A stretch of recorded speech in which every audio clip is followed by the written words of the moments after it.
TG Sicilia, le principali notizie di questa edizione. A 33 anni dalla strage di Capaci, il ricordo di Falcone resta un punto fermo nella lotta alla mafia. Nel pomeriggio un corteo per chiedere giustizia e verità. La giornata della legalità chiusa da un minuto di silenzio. Il ricordo di Falcone nelle parole del Capo dello Stato e della Premier Meloni. Oggi a Palermo i ministri Piantedosi, Nordio e Giuli per ribadire l'importanza di non fermarsi e continuare l'opera del giudice ucciso dalla mafia. La strage di Altavilla, Antonella Salamone, prima di essere brutalmente uccisa, chiamò di nascosto il 112 dal cellulare del marito, ma la chiamata fu troppo breve e venne classificata come uno scherzo dai centralinisti. Raccapriccianti dettagli che emergono dal processo. Non ci sarà la sentenza il 27 maggio nel processo d'appello a Giuseppe Rugolo, il sacerdote condannato per abusi sessuali su minori. Assente il giovane archeologo Antonio Messina, convocato in Vaticano. Telefoni e stupefacenti entravano al Pagliarelli grazie alla complicità di agenti corrotti. A Siracusa una perquisizione straordinaria al carcere Cavadonna porta alla luce 15 cellulari e droga. La Trapani Shark vola in semifinale scudetto, battuta anche Reggio Emilia in gara 3 con una rimonta da applausi. Decisivo Galloway con 19 punti e una tripla da campione. Ora i Granata aspettano Brescia. E poi il calcio, il Catania programma il futuro, occhi puntati al mercato e sui rientri di Cicerelli e Cianci. A Messina invece si teme il fallimento dopo la retrocessione.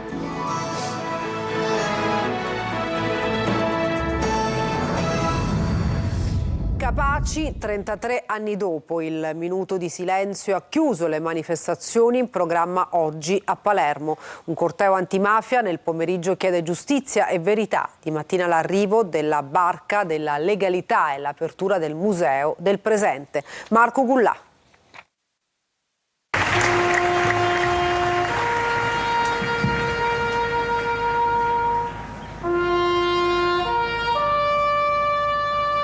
– 17:58 l'orario della strage di Capaci. Il silenzio, questa volta scattato qualche minuto prima, dopo 33 anni avvolge migliaia di palermitani riuniti davanti l'albero Falcone. Giovanni Falcone!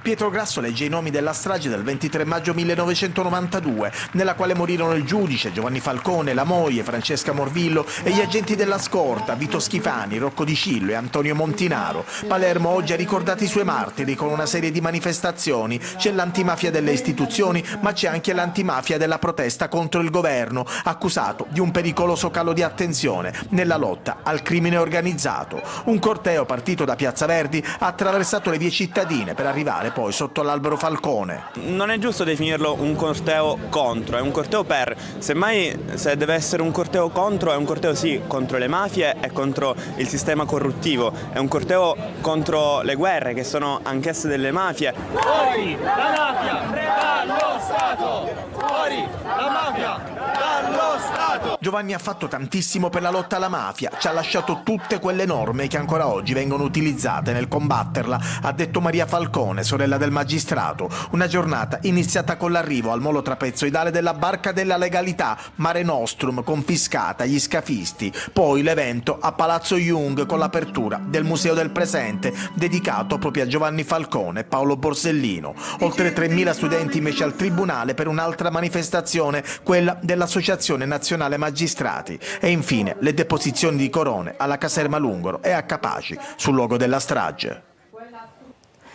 Dal Presidente della Repubblica Mattarella, che ha riaffermato l'importanza di tenere sempre alto il livello di vigilanza, al Presidente del Consiglio Meloni sui social, fino ai ministri presenti a Palermo. L'anniversario della strage di Capaci, le istituzioni ribadiscono l'importanza di non fermarsi e continuare l'opera di Falcone.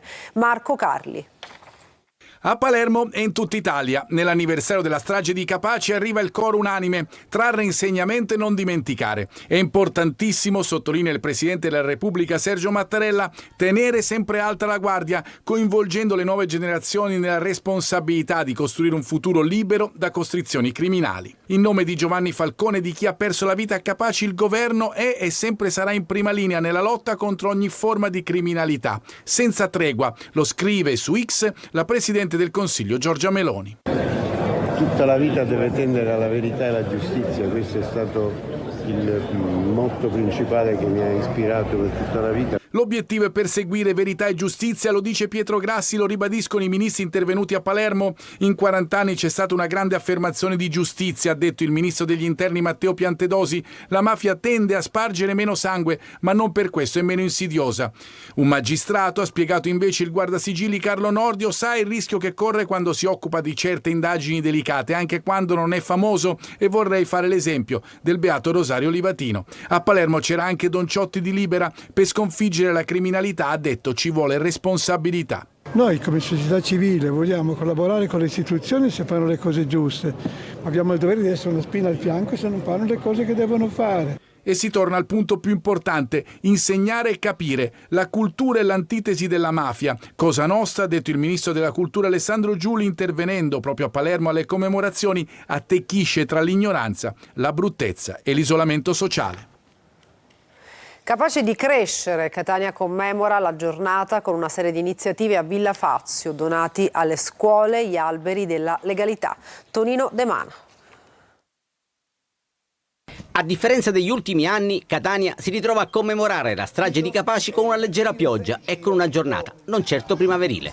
Ombrelli aperti a Villa Fazio e tanta voglia di stare insieme nel segno della legalità. Giovanni Falcone avrebbe certamente gradito, ed è per lui, per la moglie Francesca Morvillo e per gli agenti della scorta, che questi ragazzi hanno sfidato le intemperie, pur di esserci.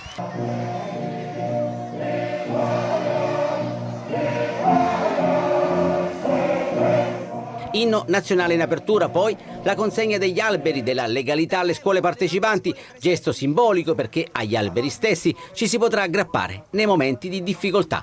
33 anni fa i ragazzi che vedete in questa tribuna non c'erano, eppure conoscono frasi e pensieri di Giovanni Falcone. La memoria va coltivata in un paese che a volte è troppo smemorato, rimuove con troppa facilità quello che è accaduto in questo paese. Una manifestazione di questo tipo, anche col gesto simbolico della consegna di un albero di olivo alle varie scuole, è un gesto di rimembranza e richiama tutti questi ragazzi alla necessità di curare questo paese, di curare la democrazia di questo paese, di contrastare le mafie. Non solo il 23 maggio. Villa Fazio è più di un seme, come ribadisce Chiara Angelica, presidente dell'associazione C'era Domani Librino. Villa Fazio è famiglia. Tutti i pomeriggi i bambini vengono qua a fare diverse attività. Il nostro impegno per fare legalità è tutti i giorni, non solo il 23 maggio. Riciclo creativo, nozioni di primo soccorso, laboratori artistici, sport, ambiente e cultura, per non dimenticare le vittime di mafia. Strage di Altavilla Milicia. Prima di essere uccisa, Antonella tentò di chiamare il 112, ma le poche parole disperate vengono scambiate per uno scherzo. È un dettaglio emerso al processo. Roberta Lunghi. Una disperata telefonata al 112 nel cuore della notte. La voce che grida aiuto, carabinieri, aiuto, è quella di Antonella Salamone, vittima insieme ai due figli, Kevin ed Emanuel, della strage di Altavilla Milicia. È la notte del 7 febbraio 2024, sono le 4, quando la donna riesce a sottrarre il cellulare al marito proprio durante le torture subite in casa, prima che questo le fosse sottratto da uno degli aguzzini. Una chiamata di pochi secondi, poi l'operatore in centrale quella notte richiama il numero senza ottenere risposta e per questo classifica tutto come uno scherzo. Il drammatico particolare emerge dalle dichiarazioni di un brigadiere incaricato di analizzare i tabulati telefonici nell'ultima udienza del processo davanti alla Corte di Assise di Palermo, che vede imputati Giovanni Barreca, padre e marito delle vittime, e la coppia di amici Massimo Carandente e Sabrina Fina. Un'udienza lunga e drammatica. Sono infatti stati visionati in aula i video condivisi in un gruppo WhatsApp che includeva gli accusati accusati al processo e che documentano quanto accaduto nella villetta di Altavilla nei giorni dell'orrore.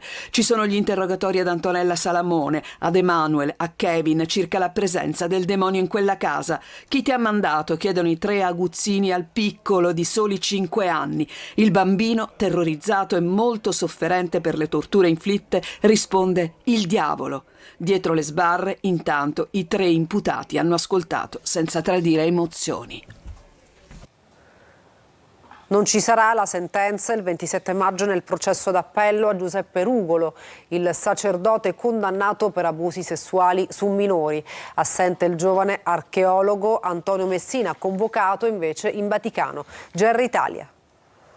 La sentenza d'appello per Don Giuseppe Rugolo non arriverà il prossimo 27 maggio, lo ha annunciato Secca, la presidente della prima sezione penale della Corte d'Appello di Caltanissetta, Roberta Serio, al termine di una seconda udienza che si è chiusa con molte più ombre che certezze. Rugolo, condannato in primo grado a 4 anni e mezzo per violenza sessuale su minori, non era presente e per la prima volta non c'era neppure la voce del giovane archeologo Antonio Messina che lo ha denunciato, né la sua avvocata Eleanna Parasiliti. Sono stati convocati in Vaticano, ha spiegato il legale di parte civile Giovanni Di Giovanni, lasciando intendere un intervento diretto della Santa Sede. In aula intanto è scontro tra le parti. L'avvocato Mauro Lombardo, che difende la parrocchia di San Giovanni dove sarebbero avvenuti gli abusi, attacca la sentenza di Enna. Secondo il legale le indagini sarebbero state superficiali e tanti aspetti non sarebbero mai stati approfonditi. Gabriele Cantaro, legale della Curia, ha denunciato un accanimento mediatico contro il vescovo Rosario Gisana e ha contestato la legittimità della citazione in giudizio. Andava citata la diocesi, ha ribadito in aula, non la Curia, che è solo un ufficio. Intanto c'è attesa per l'udienza predibattimentale che si celebra al Tribunale di Enna il prossimo 26 maggio e che vede imputati per falsa testimonianza proprio il vescovo della diocesi di Piazza Armerina, Rosario Gisana, il suo vicario giudiziale e attuale parroco della Chiesa Madre di Enna, Vincenzo Murgano. Secondo l'accusa avrebbero mentito sotto giuramento durante il processo a Rugolo. Arrestati 2 agenti penitenziari del Pagliarelli, consegnavano droga e telefonini, sequestrati circa 80 cellulari che arrivavano a costare 10 volte in più che all'estero. Maglio Viola. Una vera e propria organizzazione criminale che operava all'interno del carcere di Pagliarelli e riusciva a gestire i traffici dall'esterno per far giungere ai detenuti stupefacenti e cellulari. Lo hanno scoperto i carabinieri e la polizia penitenziaria con una indagine congiunta coordinata dalla direzione distrettuale antimafia di Palermo. Un'inchiesta durata 2 anni, essendo iniziata nel 2023 e che oggi ha portato a 12 ordinanze restrittive della libertà eseguite fra Palermo, Catania e Padova. 7 le ordinanze che sono state notificate a persone già detenute, 5 al di fuori del carcere. Le accuse sono di corruzione, accesso indebito a dispositivi idonei alla comunicazione, associazione per delinquere finalizzata al traffico di droga, spaccio di sostanze stupefacenti e tanto altro. Base e destinazione finale del traffico era proprio il carcere palermitano di Pagliarelli. La banda si avvaleva anche della collaborazione di agenti di polizia penitenziaria corrotta.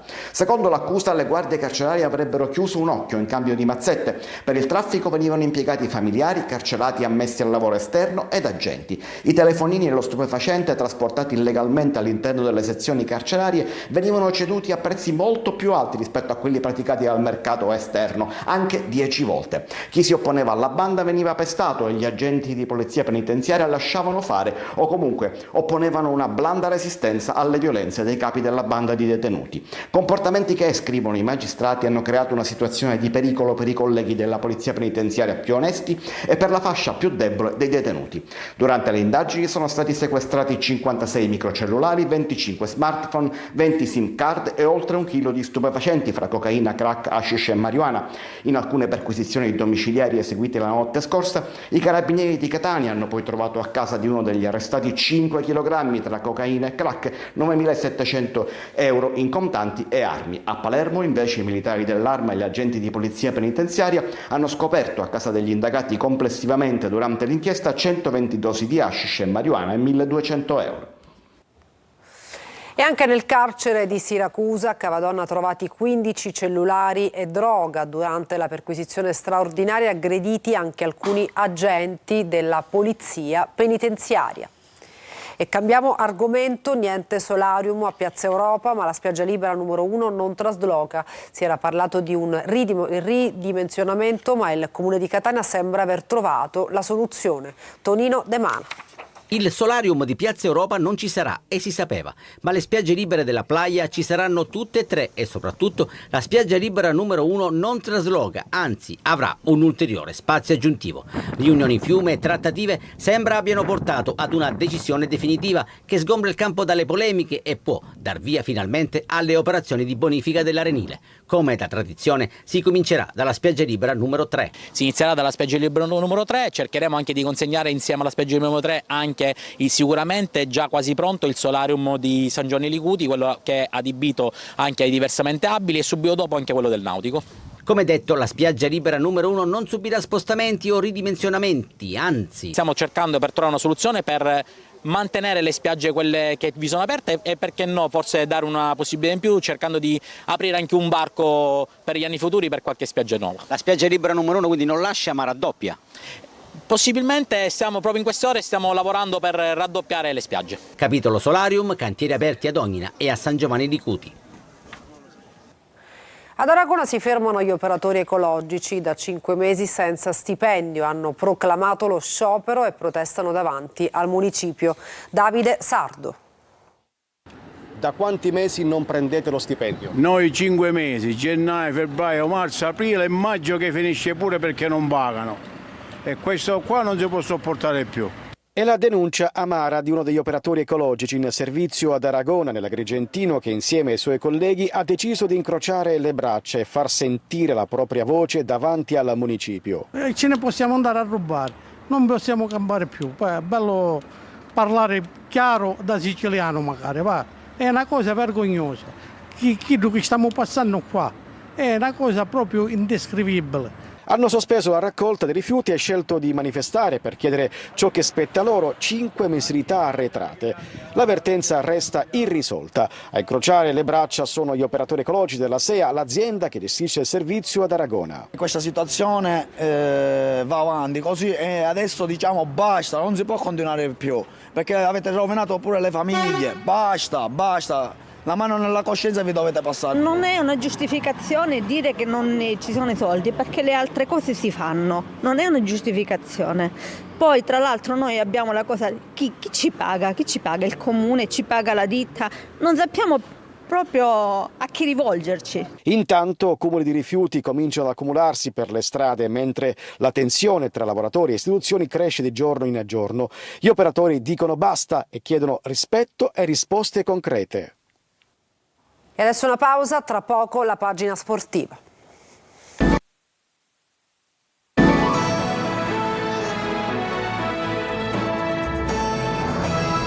Bentornati al TG Sicilia, adesso il basket. Trapani sbanca Reggio Emilia per 90-83 e ottiene il pass per la semifinale scudetto. Traguardo storico per i Granata. Franco Camarrasana.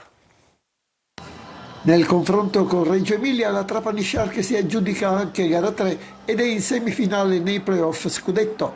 Avvio stentato della squadra granata come nelle 2 vittoriose partite precedenti. Nella seconda frazione va sotto anche di 9 punti, rimane 5 minuti a guardare gli altri fare canestro, ma dopo il riposo lungo dà maggiore intensità alle sue giocate, ritmo che non viene retto da Reggio Emilia che crolla la distanza. A fissare il punteggio finale sul 90-83 per i siciliani, una tripla di Longston Galloway, migliore in campo con 19 punti e autore di alcuni canestri spettacolari. In semifinale Trapani ha più probabilità di incontrare Brescia, ieri sera vittoriosa su Trieste, portandosi sul 2-1 nella serie delle 5 partite. Prima sfida che vale lo scudetto del campionato di A1 femminile domani per l'equipe Orizzonte di pallanuoto femminile contro la SIS Roma. Una sfida che si ripropone ancora una volta e che anche negli anni scorsi ha visto spesso le due squadre l'una di fronte all'altra nell'atto conclusivo del campionato. E adesso il calcio, quello di oggi, potrebbe essere stato l'ultimo allenamento stagionale per il Catania. Atteso infatti il rompete le righe per la squadra. Attenzione che si dirotta fuori dal campo al mercato per definire le posizioni di alcuni rossazzurri in prestito. Situazione societaria da ridefinire invece per Trapani e Messina. Francesco Triolo.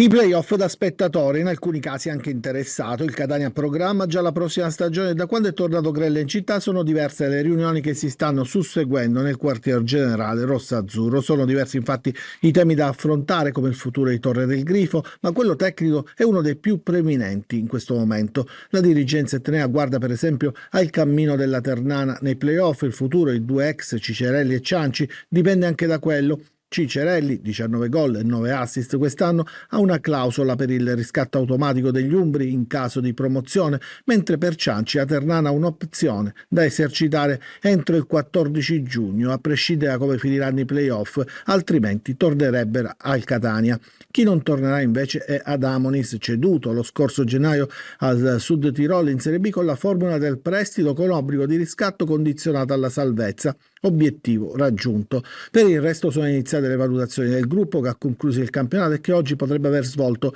l'ultimo allenamento della stagione. Anche a Trapani è tempo di programmazione, ma si deve fare i conti anche col deferimento per la vicenda dei crediti d'imposta. La società Granada dovrebbe essere penalizzata di 4 punti da scontare in questa stagione senza conseguenze e altri 4 nella prossima. A Messina, dopo la retrocessione, l'attesa è per conoscere il futuro del club e capire se ripartirà dalla Serie D o, considerata l'istanza di fallimento presentata dalla Procura, fallirà per la terza volta in 17 anni. Si cerca una via d'uscita che possa almeno salvare il titolo, ma i debiti da coprire superano il €1.000.000 e per l'iscrizione in quarta serie occorre pagare anche stipendi e contributi dell'ultimo campionato di Serie C. Alessio Dionisi vicino all'addio a dispetto del contratto pluriennale firmato il 7 giugno 2024. Il suo procuratore starebbe definendo una exit strategy con la proprietà del Palermo. Fallita la promozione in Serie A, il destino del tecnico è segnata e la panchina rosanero sarà presto ufficialmente vuota.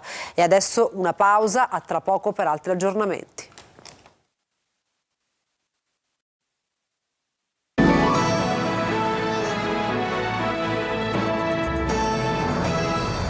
Per questa edizione non ci sono altri aggiornamenti, grazie per averci seguito e buona serata.